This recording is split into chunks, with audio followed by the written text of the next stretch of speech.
L'Alpicat rebia l'Igualada, un dels equips amb millor forma de la categoria després de guanyar els últims 4 partits. En la primera part i amb el vent a favor, els locals es van mostrar superiors amb més arribades i un major domini del joc.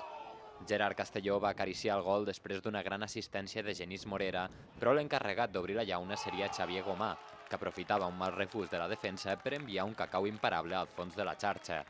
Era el minut 35. Abans de marxar als vestidors, l'Alpicat encara va gaudir de 2 oportunitats més. Gomà no va saber resoldre davant del porter i Roquet no va trobar porta per ben poc, rematant en la sortida d'un córner.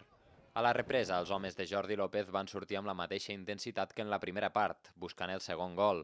Un cúmul d'errades arbitrals va acabar amb la paciència d'alguns jugadors i el col·legiat va expulsar el porter suplent Joel Domínguez per protestar des de la banqueta.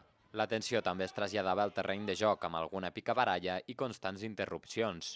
A 10 minuts del final del partit va arribar la galleda d'aigua freda pels alpicatins amb el gol de Seydú, que pujava al marcador tot i les protestes dels jugadors locals que reclamaven una falta sobre el porter. El mateix Seydú va tornar a ser protagonista al marxar expulsat per doble amonestació. A les acaballes del partit, els visitants van estar a punt de fer gran la ferida de l'Alpicat, però Crisóstomos va impedir el gol d'Eric González.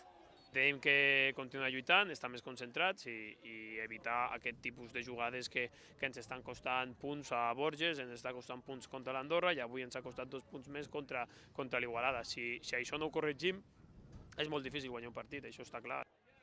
Amb aquest empat, l'Alpicat es manté a la zona mitja de la taula classificatòria. El proper partit serà diumenge que ve contra la Rapitenca.